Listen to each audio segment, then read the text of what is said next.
Olá pessoal, bem-vindos à prova comentada, segundo trimestre R1, você que é R1, dá uma checada aí nesses pontos, vou comentar um pouquinho sobre a prova, falar quais são as correções em relação, obviamente, às alternativas falsas e vou falar um pouquinho também nas alternativas verdadeiras. Então, primeiro apareceu um caso clínico de posicionamento, um paciente de 55 anos, uma cirurgia de longa duração, lembre-se que isso já é um fator de risco para ter lesão nervosa, tá? Com pós-operatório com queixas de formigamento e fraqueza no braço esquerdo e queixas de dor lombar intensa. Durante a cirurgia, os braços foram posicionados com abdução superior a 90 graus, ou seja, né, de vez em quando o cirurgião entra aqui e faz aquela empurrada no braço, né? E também não tinha suporte lombar, não tinha suporte, os coxins ali na região lombar. Então, as queixas condizem com a falta de cuidados no período operatório, tá bom? Então, a abdução dos braços acima de 90 graus aumenta o risco de estiramento e compressão do plexo braquial, podendo levar a neuropatias perioperatórias. Verdade, essa abdução maior que 90 graus comprimem o plexo braquial aí contra a cabeça do húmero, e o acrômio, causando uma neuropatia, tá? Então lembrem-se disso, então é verdadeiro isso, a gente tem que tomar cuidado com esse posicionamento aí do braço. B, a lateralização excessiva da cabeça durante o posicionamento não interfere na integridade do plexo braquial, desde que a posição supina seja mantida. Falso, né? A gente tem que deixar a cabeça sempre em posição neutra, tá? A gente não pode nem virar para um lado, nem virar para o outro, nem hiperestender, né? Virar a cabeça muito, porque você tem o estiramento do plexo braquial, então aqui é falso. Suporte lombar e acolchoamento adequado previne a perda da curvatura natural da coluna e reduz a incidência de dor pós-operatória. Isso aí também é verdadeiro. Sempre quando a gente coloca aquele suporte lombar, você mantém a lordose natural lá da coluna e você reduz essa chance de dor pós-operatória por distribuição adequada aí da pressão. Isso é importante, principalmente no paciente que já tem queixa anterior, né? O paciente já fala, eu sempre tenho dor nas costas. Isso é um paciente que você tem que ficar com muito mais cuidado em relação a isso. O emprego de dispositivos de contenção, como braceletes ou faixas apertadas ao redor do pescoço, é recomendado para evitar o deslocamento da cabeça e proteger o plexo braquial. É falso isso, tá? Esses dispositivos no pescoço, eles são contraindicados, né? Você comprime aí plexo, tá? Então a contenção deve ser feita aí com acolchoamento em pontos de apoio, nunca diretamente no pescoço. Então aqui é falso. Flexão excessiva do cotovelo, além de 110 graus, pode comprimir o nervo ulnar, aumentando o risco de neuropatia nessa região. Então lembrar que o nervo ulnar é um nervo superficial e aí ele está sempre implicado em lesões, é o mais frequente aí de membro superior, as lesões de ulnar. Então a gente tem que cuidar aí para que a gente tenha esse nervo sempre protegido, tanto na parte de flexão excessiva do cotovelo, como no posicionamento, né? Não deixar o paciente com a mão para cima, assim, para a mão, sempre deixar para a mão para cima e não para a mão para baixo, porque a mão para baixo comprime aqui o nosso ulnar, faz uma neuropatia, e aí esse paciente pode ter dor aí e alterações no pós-operatório. Questão 2, sobre equipamentos, falando das bombas de infusão alvo controlada, tá?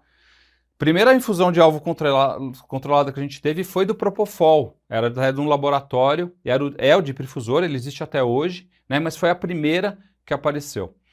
O conceito de sistema de alça fechada, o que é esse conceito? Apesar de a gente não ver isso na prática, sempre se falou muito disso, mas a gente ainda não está vendo isso tão frequentemente, a gente não vê no nosso dia a dia de centro cirúrgico, mas na verdade a alça fechada integra os sinais do paciente aos ajustes das bombas de infusão. Tanto vale para infusão de hipnóticos como de analgésicos, como de bloqueador neuromuscular. E esse ajuste é feito conforme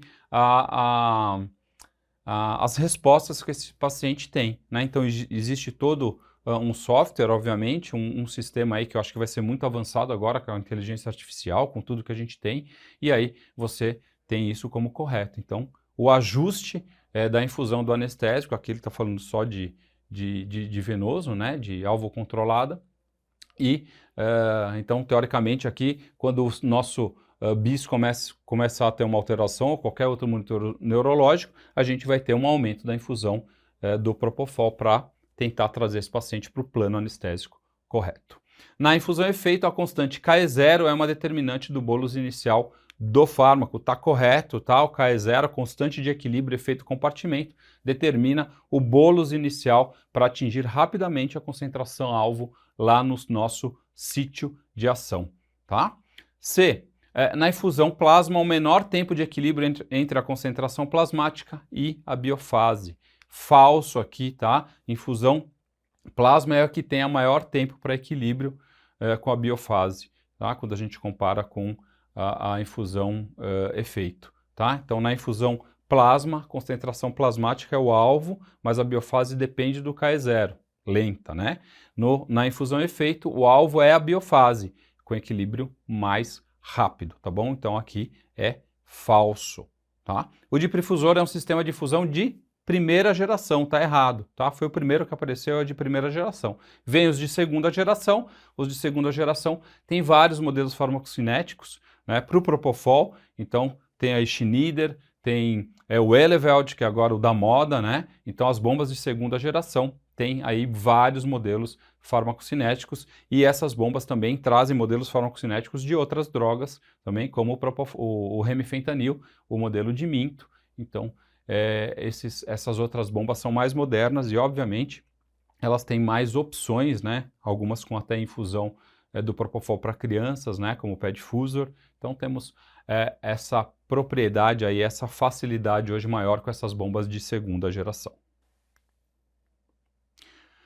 Sistema nervoso autônomo sempre cai em qualquer prova. Se você vai fazer aí o TEA algum dia, ou o TSA, é algo obrigatório na vida de vocês saber sistema nervoso autônomo, tá? O aminoácido tirosina sofre ação da enzima tirosina hidroxilase e se converte em DOPA. É a primeira fase ali que a gente tem, né? A tirosina é convertida em DOPA pela tirosina hidroxilase. Tá? A DOPA sofre ação da enzima dopamina beta-hidroxilase e se converte em dopamina. Aqui está errado, tá? O correto é que a dopamina beta-hidroxilase converte dopamina já em noradrenalina, tá bom? Então, essa aí é um passo adiante em relação a isso. Lembrar que a partir de dopamina, tudo para baixo já é catecolamina, tá bom? Ativação de receptores alfa-1 pré-sináptico causam ativação da fosfolipase C, tá errado, né? Os alfa-1 pós-sinápticos que ativam fosfolipase C, tá? Os pré-sinápticos, eles são receptores aí que inibem a liberação de noradrenalina, tá? Então lembre-se aí em relação a isso. Então receptores pós-sinápticos, né? Alfa-1 pós-sinápticos ativam fosfolipase C, tá? Não são os alfa-1 que fazem isso, ok?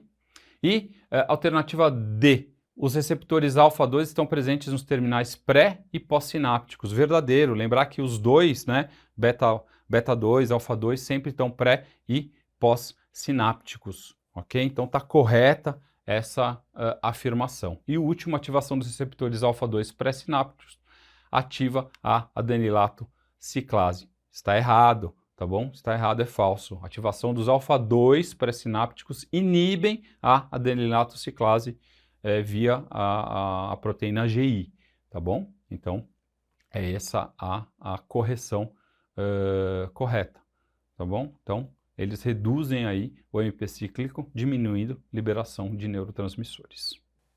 Muito bem. 4. Aqui uma questão relacionada à fisiologia cardiovascular, também super importante, frequente em todas as provas. A entrada de cálcio pela membrana plasmática via canais tipo L ativa receptores de reanodina, promovendo liberação adicional de cálcio pelo retículo sarcoplasmático. Verdadeiro, tá? Influxo de cálcio via esses canais tipo L desencadeia essa liberação do cálcio. Lembrar que o cálcio ele é um estimulante aí em relação à contratilidade cardíaca, tá? Então ele é importante em relação a isso. Lembre-se aí dos receptores de reanodina lá na célula muscular que vai ter uma implicação importante na hipertermia maligna, tá? A gente vai falar disso mais para frente. Durante a diástole, a concentração de cálcio sistólico permanece elevada para manter a sensibilidade. Falso, né? Quando a gente tem a diástole, o relaxamento, eu preciso ter uma diminuição do cálcio, tá? Então, a troponina C desliga-se do cálcio em baixas concentrações, tá? Então, aqui é falso.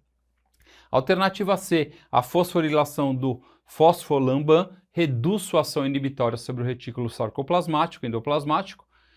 Cálcio ATPase, favorecimento e relaxamento miocárdico, ok? Então a alternativa aqui está correta, tá bom? Ele perde aí a ação inibitória sobre a cerca que está aí, né? Facilitando a recaptação do cálcio para o retículo sarcoplasmático e o relaxamento, tá bom? Então essa é a ação do fosfolamban. O aumento da afinidade do cálcio pela troponina C contribui para o relaxamento miocárdico, negativo, falso. Redução da afinidade da troponina C pelo cálcio, na verdade, não favorece esse relaxamento. Existe uma alta afinidade que prolonga a contração, tá bom? Então essa é falsa essa questão. E o trocador sódio-cálcio e cálcio ATPase da membrana atuam com o mecanismo de destruição do cálcio sistólico, tá bom? Então essa também é uma alternativa verdadeira em relação à fisiologia cardiovascular e aqui falando de contratilidade, né, dos mecanismos importantes relacionados a isso. Última questão, uma questão de que está relacionado aqui à fisiologia respiratória, né? Então, paciente de sexo masculino, 50 anos, hipertenso e tabagista pesado, cara que fuma pra caramba, será submetido a uma gastrectomia. Quais são as alternativas erradas ou certas, né? Verdadeiras ou falsas? Trabalho respiratório está aumentado durante a anestesia? Verdadeiro, é um grande tabagista, risco elevado aí também de broncoespasmo e aumento de resistência das vias aéreas. Então ele sempre tem o trabalho respiratório aumentado durante a sua anestesia. A curva pressão-volume lá estará desviada para a esquerda, não, ela vai estar desviada para a direita, tá? Os enfisematosos, como esse paciente, né, esses pacientes DPOC, eles têm alterações do parênquima pulmonar, tá? E eles acabam tendo aí mais atelectasias e diminuição da complacência pulmonar, tá? Então existe um desvio para a direita.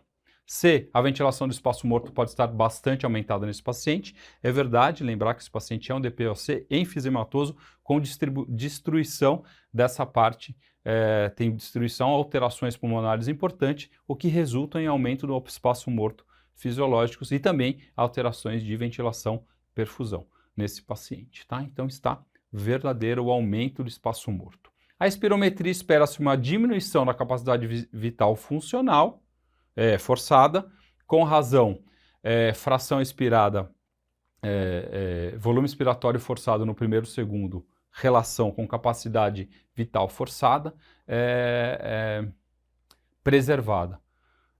A gente tem aí uma alteração importante no paciente DPOC, em que a gente tem uma capacidade vital forçada que pode estar normal ou reduzida, mas a VF1 ela está proporcionalmente maior. Então essa relação ela não fica igual, tá? Ela fica diminuída, tá? Então essa relação aí fica diminuída. Isso é importante para o diagnóstico durante a espirometria para a gente saber se o distúrbio é obstrutivo ou se o distúrbio é restritivo.